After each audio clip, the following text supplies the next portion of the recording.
اعوذ باللہ من الشیطان الرجیم بسم اللہ الرحمن الرحیم وَلَيَحْسَبَنَّ الَّذِينَ يَبْخَلُونَ بِمَا آتَاهُمُ اللَّهُ مِنْ فَضْلِهِ هُوَ خَيْرٌ لَهُمْ بَلْ هُوَ شَرٌّ لَهُمْ سَيُطَوَّقُونَ مَا بَخِلُوا بِهِ يَوْمَ الْقِيَامَةِ صدق اللہ مولانا العظیم وصدق رسولہ النبی الامین الکریم ونحن علی ذلک لمن الشاہدین والشاکرین والآمنین والحمد للہ رب العالمین۔ میں نے جس آیت کریمہ کی تلاوت کا شرف حاصل کیا ہے اس سے متعلق کچھ بولنے سے پہلے آئیے ہم اور آپ مل کر انتہائی محبت و عقیدت کے ساتھ اللہ کے محبوب دانائے غیوب امام الانبیاء سید الانبیاء صلی اللہ تعالیٰ علیہ وسلم کی بارگاہ بےکس پناہ میں درود شریف کا نذرانہ پیش سیدنا مولانا محمد وعلی سیدنا مولانا محمد وبرکاتہ صلاۃ و سلام علیک یا رسول اللہ صلی اللہ تعالیٰ علیہ وسلم۔ اسلام کے 5 ارکان ہیں۔ یہ 5 چیزیں ایسی ہیں جو اسلام کی بنیاد ہیں اور اسلام کی عمارت اور اسلام کا دار و مدار ان پر ہے۔ ان 5 چیزوں میں سب سے پہلی چیز اسلام میں جو ہے وہ ایمان ہے کہ آدمی اسلام کی کسی بھی چیز پر عمل کرنا چاہے تو پہلے وہ اپنے کفر و شرک سے توبہ کر کے کلمہ پڑھے، اسلام میں داخل ہو، اس کے بعد وہ اسلام کی کسی چیز پر عمل کرے گا۔ ایمان کے بعد سب سے اہم چیز اسلام میں نماز ہے کہ نماز ہر عاقل بالغ پر فرض ہے، خواہ عورت ہو یا مرد ہو اپنے شرائط کے ساتھ۔ اور یہ نماز ایسی مبارک اور مقدس عبادت ہے کہ یہ نہ صحت مند پہ معاف ہے اور نہ بیمار پہ معاف ہے۔ اس کی اہمیت کا اندازہ اسی سے لگا سکتے ہیں کہ روزہ اور حج وغیرہ اگر آدمی بیمار ہے تو اس میں تاخیر کر سکتا ہے، لیٹ کر سکتا ہے، لیکن نماز اگر آدمی بیمار ہے تب بھی معاف نہیں ہے، بلکہ نماز کے لیے شریعت کا یہ حکم ہے کہ آدمی کھڑے ہو کے نہیں پڑھ سکتا ہے تب بھی معاف نہیں، بیٹھ کر پڑھے۔ اگر طبیعت اتنی زیادہ آدمی کی بگڑ گئی ہے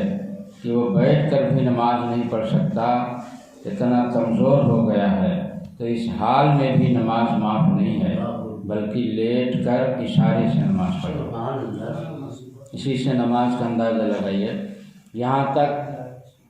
کہ اسلامی کتابوں میں یہ مسئلہ مذکور ہے، لکھا ہوا ہے، اگر آدمی پانی میں بہہ رہا ہے، کبھی کبھی سیلاب آ جاتا ہے، لوگوں کو بہا لے جاتا ہے، آدمی کو بہا لے گیا اور آدمی بہہ رہا ہے، اپنی جان بچانے کے لیے تیر رہا ہے، اور اسی حالت میں اگر آدمی کو یہ بات معلوم ہوئی کہ کوئی لکڑی، کوئی تختہ، کوئی درخت بہتا ہوا آ رہا ہے اور اس کو اس نے پکڑ لیا اور وہ یہ جانتا ہے کہ اس لکڑی کو پکڑ کے ہم اشارے سے نماز پڑھ سکتے ہیں، یا کسی اور طرح کچھ اس کو سہارا مل گیا جس سے وہ جانتا ہے کہ ہم اشارے سے نماز پڑھ سکتے ہیں، تو اس حال میں بھی نماز معاف نہیں ہے۔ اگر اس حال میں نماز چھوڑے گا تو گنہگار ہوگا۔ سیلاب کی حالت میں جبکہ آدمی کے سامنے موت کے بادل منڈرا رہے ہیں، اس وقت آدمی یہ کوشش کرتا ہے کہ ہماری جان کس طرح بچ جائے۔ ایسی حالت میں بھی اگر دیکھے آدمی کہ نماز کا وقت جا رہا تو جس طرح ہو اشارے سے نماز اس حال میں بھی پڑھے۔ نماز کی اہمیت کا اس سے بھی اندازہ لگایا جا سکتا ہے کہ اور فرائض ارکان اسلام کے زمین پر نازل کیے گئے، مگر جب نماز کو اللہ تعالیٰ نے فرض کرنا چاہا اپنے محبوب کو اور ان کی امت کو دینا چاہا تو فرش پر نہیں بلکہ عرش پر بلا کر دیا ہے۔ الغرض نماز ارکان اسلام میں ایمان کے بعد بہت اہم عبادت ہے۔ اس کے بعد زکوٰۃ ہے، حج ہے، روزہ ہے، یہ سب کل ملا کر 5 ارکان اسلام بن جاتے ہیں، یعنی اسلام کے 5 پلر ہیں۔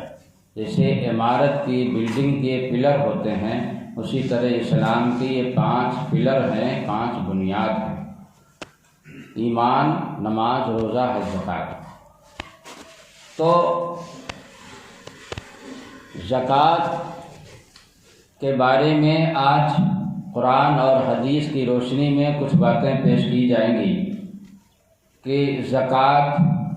دینا فرض ہے، اور جو نہیں دیتے ہیں دولت کی لالچ میں، اور وہ یہ سمجھتے ہیں کہ ہم اپنے لیے یہ اچھا کرتے ہیں،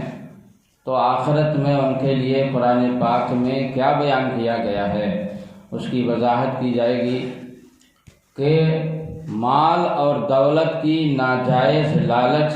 انسان کو دنیا میں بھی بے وقار کر دیتی ہے اور آخرت میں بھی تباہ کر دیتی ہے۔ زکوٰۃ اللہ رب العزت نے 2.5% مسلمان پر فرض کیا ہے بشرائط، یعنی 100 روپے میں 2.5 روپے۔ سال بھر کھانا خرچہ کے بعد جو پیسہ بچے، اگر اس کی مالیت 52.5 تولہ چاندی کے برابر ہے، یعنی 52.5 تولہ چاندی جتنے کی مارکیٹ میں بازار بھاؤ سے ملتی ہے، اتنا پیسہ یا سونا یا چاندی یا دکان پر سودا سامان تجارت اتنے کا ہے، جو آج کے دور میں 28-29 ہزار بنتے ہیں۔ تو اگر آدمی سال بھر کھانا خرچے کے بعد کم و بیش 28-29 ہزار روپے یا چاندی یا سونے کا مالک ہے تو اس پر زکوٰۃ فرض ہے، یعنی وہ 28,000 یا اس سے زیادہ جو بھی پیسہ سونا چاندی ہے سب کا ٹوٹل کر کے اور اس میں سے 2.5% نکال دے، اس کو زکوٰۃ بولتے ہیں۔ 2.5% نکالنا، یہ 2.5% جو نکالنے کے بعد 97.5% بچتا ہے وہ ہمارا ہے، اور 2.5% وہ ہمارا حق نہیں، وہ غریبوں کا حق ہے، وہ ہمارا ہے ہی نہیں۔ اس کو اگر کوئی اپنا سمجھتا ہے اور اپنا سمجھ کر نہیں نکالتا تو یہ اس کی بہت بڑی نادانی ہے، جو اس کو دنیا میں بھی نقصان پہنچاتی ہے اور آخرت میں بھی نقصان پہنچائے گی۔ آخرت میں زکوٰۃ نہ نکالنے والوں کو کیا نقصان پہنچے گا وہ آج ہم بیان کریں گے، اور دنیا میں زکوٰۃ نہ نکالنے والوں کو کیا نقصان پہنچتا وہ انشاءاللہ پھر ہم اگلی تقریر میں بیان کریں گے۔ آخرت میں زکوٰۃ نہ نکالنے والوں کے لیے بڑی سخت وعید آئی ہیں اور بڑا سخت عذاب ان کے لیے ہے۔ آخرت میں ہمیں حیرت ہے کہ آج اسلام کو 1400 سال سے زیادہ عرصہ گزر گئے اور آج بھی ایسے مسلمان ہیں جن کو یہ پتہ نہیں ہے کہ زکوٰۃ کیا ہے اور فطرہ کیا ہے۔ ان کو زکوٰۃ اور فطرہ کا انتر اور ڈفرینس نہیں معلوم ہے کہ زکوٰۃ اور فطرے میں فرق کیا ہے۔ وہ فطرہ جو نکال دیتے ہیں وہ کہتے ہیں زکوٰۃ تو نکال دی، ان کو پتہ ہی نہیں کہ زکوٰۃ الگ چیز ہے، فطرہ الگ چیز ہے۔ فطرہ جو رمضان گزرنے کے بعد جو عید الفطر کے دن یا اس سے پہلے بھی نکالنا چاہیں تو نکال سکتے ہیں۔ تو جو ایک آدمی پر 2 کلو 47 گرام گیہوں یا اس کی قیمت جو نکالی جاتی ہے وہ فطرہ ہے۔ اور سال بھر کھانا خرچے وغیرہ کے بعد جو آدمی کے پاس پیسہ سونا چاندی یا دکان کاروبار کرتا ہے اس پر جو سامان تجارت ہے بازار بھاؤ سے اس کا سب ٹوٹل کر کے 2.5% نکال دینا یہ زکوٰۃ ہے۔ زکوٰۃ الگ چیز ہے، فطرہ الگ چیز ہے۔ اب کتنے ایسے بیچارے ہیں جو اتنا بھولے بھالے ہیں کہ ان کو پتہ ہی نہیں ہے کہ زکوٰۃ کیا فطرہ کیا ہے، دونوں کو ایک ہی سمجھتے ہیں۔ اللہ تعالیٰ فرماتا ہے وَلَا يَحْسَبَنَّ الَّذِينَ يَبْخَلُونَ بِمَا آتَاهُمُ اللَّهُ مِنْ فَضْلِهِ هُوَ خَيْرًا لَهُمْ بَلْ هُوَ شَرٌّ لَهُمْ، سیطوقون ما بخلوا بہ یوم القیامہ، اور جو لوگ کنجوسی کرتے ہیں اس کے ساتھ جو اللہ تعالیٰ نے اپنے فضل سے انہیں دیا، وہ یہ گمان نہ کریں کہ یہ ان کے لیے بہتر ہے، بلکہ یہ ان کے لیے برا ہے۔ اس چیز کا قیامت کے دن ان کے گلے میں طوق ڈالا جائے گا جس کے ساتھ وہ کنجوسی کرتے تھے۔ اس آیت میں اللہ رب العزت نے فرمایا، اس کا مطلب یہ ہے کہ جو لوگ زکوٰۃ نہیں دیتے وہ یہ نہیں سمجھتے ہیں کہ ہم بے وقوف ہیں، بلکہ وہ اپنے کو یہ سمجھتے ہیں کہ ہم بہت عقل مند ہیں۔ ہم زکوٰۃ نہیں دیتے، ہم اتنا بچا لیے اپنا پیسہ، تو اپنے کو سمجھتے ہیں کہ ہم نے اپنے لیے بہت بہتر کیا۔ اللہ فرماتا ہے کہ وہ یہ نہ گمان کریں، وہ یہ نہ سمجھیں کہ ہوا خیر لہم، ہم اپنے لیے یہ بہتر کر رہے ہیں، اچھا کر رہے ہیں، بل ہوا شر لہم، بلکہ یہ ان کے لیے یہ برا ہے۔ خدا کہہ رہا ان کے لیے یہ برا ہے۔ اور اللہ فرماتا ہے کہ یہ مال میں زکوٰۃ نکالنے میں جو کنجوسی کیا کرتے تھے کہ نکال دیں گے تو اتنا کم ہو جائے گا، یہ ان کے لیے آخرت میں طوق بنا کے ان کے گلے میں ڈال دیا جائے گا۔ اب کیسے طوق بنایا جائے گا، کیسے گلے میں ڈالا جائے گا، یہ دوسری آیت جو پیش کرنے جا رہا ہوں اس کی تفصیل اس میں موجود ہے۔ اس آیت کریمہ میں یہ بھی بتا دیا گیا ہے کہ اگر کوئی اپنے سونا چاندی پیسے وغیرہ کی زکوٰۃ نہیں نکالتا ہے تو اس کے گلے میں طوق بنا کر کیسے ڈالا جائے گا۔ اللہ تعالیٰ فرماتا ہے، سورہ توبہ کی آیت ہے، والذین یکنزون الذہب والفضة ولا ينفقونها فی سبیل اللہ فبشرہم بعذاب علیم یوم یحمى علیہا فی نار جہنم فتقوی بہا جباہہم وجنوبہم وظہورہم ھذا ما کنزتم لانفسکم فذوقوا ما کنتم تکنزون۔ یعنی جو لوگ سونا اور چاندی جمع کرتے اور اسے اللہ کی راہ میں خرچ نہیں کرتے تھے، انہیں دردناک عذاب کی خوشخبری سنا دو، جس دن جہنم کی آگ میں وہ تپائے جائیں گے اور ان سے ان کی پیشانیاں اور کروٹیں اور پیٹھیں داغی جائیں گی، اور ان سے کہا جائے گا یہ وہ ہے جو تم نے اپنے نفس اور اپنی ذات کے لیے جمع کیا تھا، تو اب چکھو جمع کرتے تھے۔ یعنی اس آیت کریمہ میں اللہ تعالیٰ نے جو فرمایا اس کا ماحصل یہ ہے کہ جو سونا اور چاندی لوگ جمع کرتے تھے دنیا میں اور اس کا 2.5% غریبوں کا حق مار لیتے تھے، کنجوسی کرتے تھے، لالچ میں ان کا حق نہیں دیتے تھے، تو ان سونا اور چاندی اور پیسے کو جہنم کے آگ میں ان کو پتھر بنا دیا جائے گا، ان کو پتھر بنا کے اور جہنم کی آگ میں اسے تپایا جائے گا۔ حدیث شریف میں ہے کہ جہنم کی آگ اتنی تیز ہے کہ اگر سوئی کے ناکے کے برابر، جو سوئی میں دھاگا ڈالنے کا جو ناکا ہوتا ہے، سوراخ ہوتا ہے، اس سوراخ کے برابر اگر جہنم سے دنیا کی طرف کھول دیا جائے تو پوری دنیا جل کر راکھ ہو جائے اور دنیا اس کی تاب نہ لا سکے۔ جہنم کی آگ اتنی تیز ہے، اور اس جہنم کی آگ میں اس سونا چاندی وغیرہ کو جو زکوٰۃ نہیں دیتا تھا اس کو تپایا جائے گا، اور تپانے کے بعد اللہ تعالیٰ فرماتا ہے کہ جب یہ خوب تپ جائے گا تو اس سونا اور چاندی سے اس کی پیشانی پہ داغا جائے گا،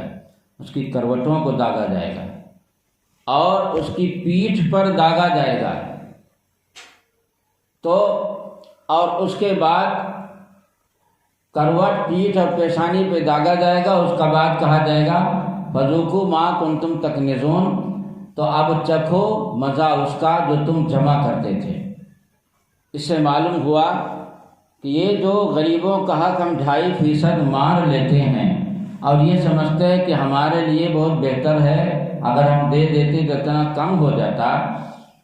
یہ ہمارے لیے بہتر نہیں۔ اللہ فرماتا ہے کہ یہ تمہارے لیے برا ہے۔ اور زکوٰۃ کے بارے میں حدیث شریف میں بھی اس طرح کی وعیدیں آئی ہیں۔ بخاری شریف میں حضرت ابو ہریرہ رضی اللہ تعالیٰ عنہ سے مروی کہ رسول اکرم صلی اللہ علیہ وسلم فرماتے ہیں جس کو اللہ تعالیٰ نے مال دیا اور وہ اس کی زکوٰۃ ادا نہ کرے تو قیامت کے دن وہ مال گنجے سانپ کی صورت میں کر دیا جائے گا۔ جس مال کی زکوٰۃ نہیں دی گئی وہ مال گنجے سانپ کی صورت، وہ گنجے سانپ کی شکل اس کو دے دی جائے گی، جس کے سر پر 2 چتیاں ہوں گی۔ وہ سانپ اس کے گلے میں توق بنا کر ڈال دیا جائے گا،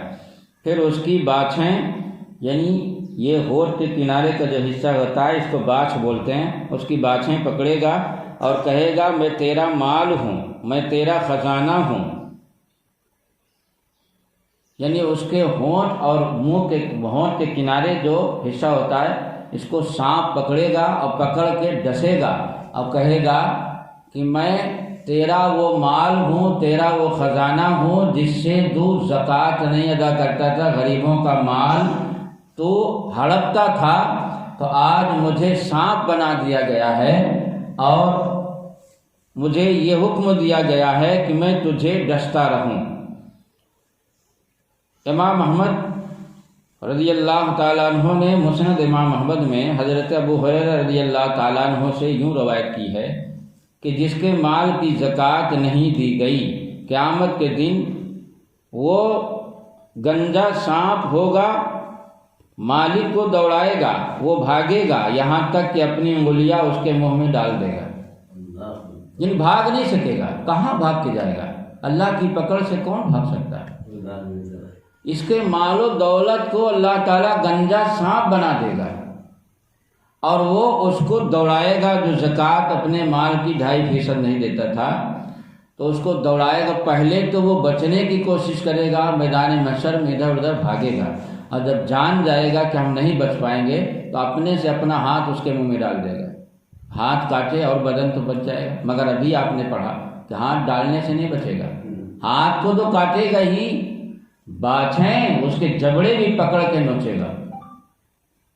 اب ایک جملہ یہاں پر اس کی وضاحت کر دوں، پیچھے جو حدیث آپ نے سنی اس میں بھی ہے کہ گنجا سانپ بنا دیا جائے گا، اور اس حدیث میں بھی لفظ آیا کہ گنجا سانپ، یہ حدیث شریف میں بار بار گنجے کا لفظ کیوں آ رہا ہے؟ تو اس کی وضاحت کر دوں کہ یہ اس لیے آ رہا ہے کہ سانپ کے بارے میں یہ آیا ہے کہ سانپ جب 1000 سال کا ہو جاتا ہے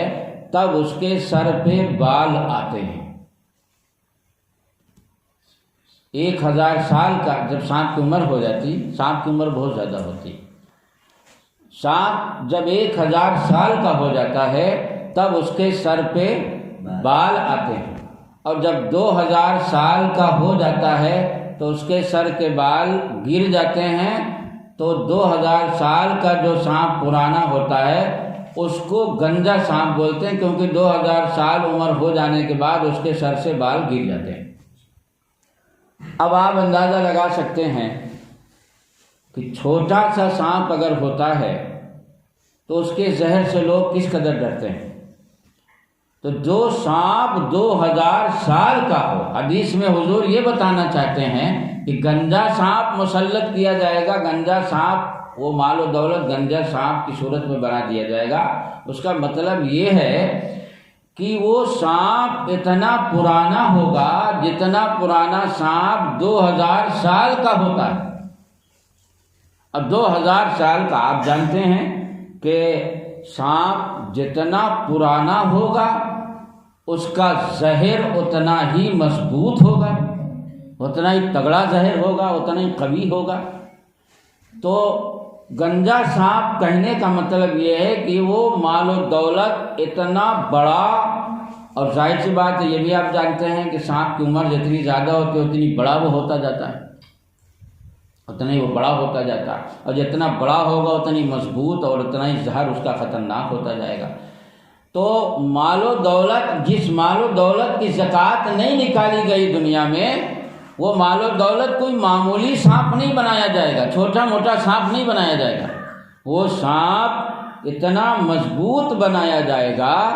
کہ 2000 سال کا گنجا سانپ جیسا ہوتا ہے کہ اس کے سر سے بال گر جاتے ہیں، تو 2000 سال کا گنجا سانپ بنایا جائے گا، اور اس کے بعد وہ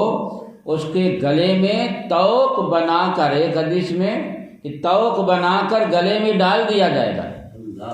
اور اس کے جبڑے کو، اس کے باچھے کو پکڑ کے وہ ڈستا رہے گا اور کہے گا کہ میں تیرا مال ہوں جس کی تو زکوٰۃ نہیں نکالتا تھا۔